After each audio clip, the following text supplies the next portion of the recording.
ایماندار بڑھائی۔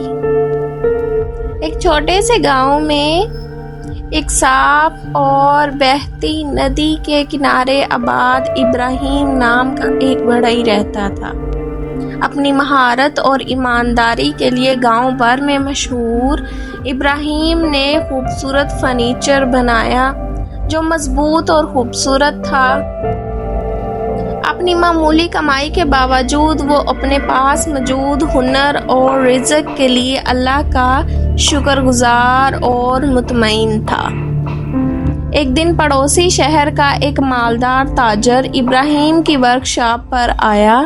تاجر ابراہیم کے کام کے معیار سے بہت متاثر ہوا اور اس نے اسے ایک بڑی آرائشی کابینہ بنانے کے لیے کمیشن دینے کا فیصلہ کیا۔ اس نے ابراہیم کو کافی رقم پیشگی ادا کی اور باقی رقم مکمل ہونے پر ادا کرنے کا وعدہ کیا۔ موقع سے پرجوش ابراہیم نے فوراً کام شروع کر دیا۔ اس نے بہترین لکڑی کا انتخاب کیا، ہر ایک ٹکڑے کو احتیاط سے تیار کیا اور ہر تفصیل پر توجہ دی تاکہ یہ یقینی بنایا جا سکے کہ کابینہ کامل ہے۔ ہفتوں کی محنت کے بعد بالآخر کابینہ تیار ہو گئی۔ یہ ایک شاہکار تھا اور ابراہیم کو اپنی تخلیق پر فخر تھا۔ جب سوداگر کیپن جمع کرنے واپس آیا تو وہ بھی اتنا ہی متاثر ہوا اور بقیہ رقم خوشی خوشی ادا کر دی۔ تاہم جب سوداگر جا رہا تھا اس نے غلطی سے سونے کے سکوں کی ایک چھوٹی تھیلی اپنے پیچھے چھوڑ دی۔ سوداگر کے جانے کے بعد ابراہیم نے تیلی کو دیکھا اور جلدی سے سمجھ گیا کہ یہ بہت بڑی رقم ہے۔ اس رات ابراہیم نے سوچا کہ کیا کرنا ہے۔ وہ سونا رکھنے کا لالچ میں تھا چونکہ اس نے اس کے خاندان کو بہت مدد ملے گی اور ان کے حالات زندگی بہتر ہوں گے۔ لیکن اس کے دل کی گہرائیوں میں وہ جانتا تھا کہ پیسے رکھنا ٹھیک نہیں ہے۔ انہوں نے اسلام کی تعلیمات اور دیانت کی اہمیت کو یاد رکھا۔ اگلی صبح ابراہیم نے سوداگر کو سونے کی تھیلی واپس کرنے کا فیصلہ کیا۔ اس نے ہمسایہ شہر کا سفر کیا اور تاجر کا گھر پایا۔ سوداگر نے ابراہیم کو تیلی کے ساتھ دیکھا تو حیران رہ گیا۔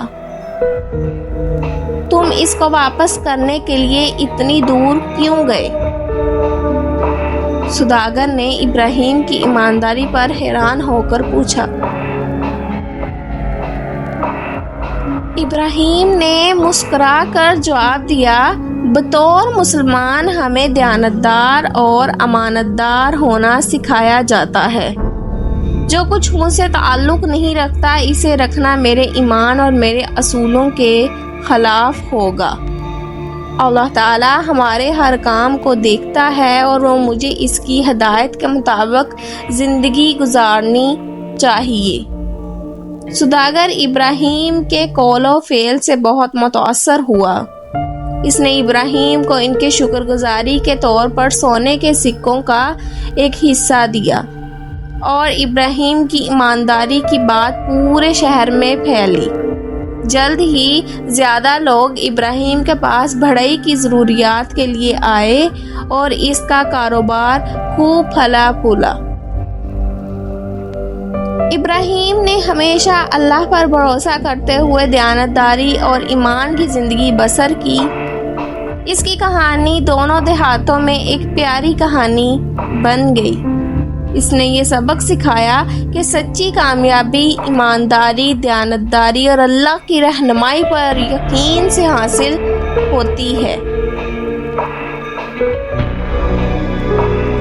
اور اسی طرح ایماندار بڑھئی ابراہیم نے سب کو یاد دلایا کہ اسلام کے اصولوں کے مطابق زندگی بسر کرنے سے نہ صرف سکون اور اطمینان حاصل ہوتا ہے بلکہ حد سے زیادہ نعمتیں بھی ملتی ہیں۔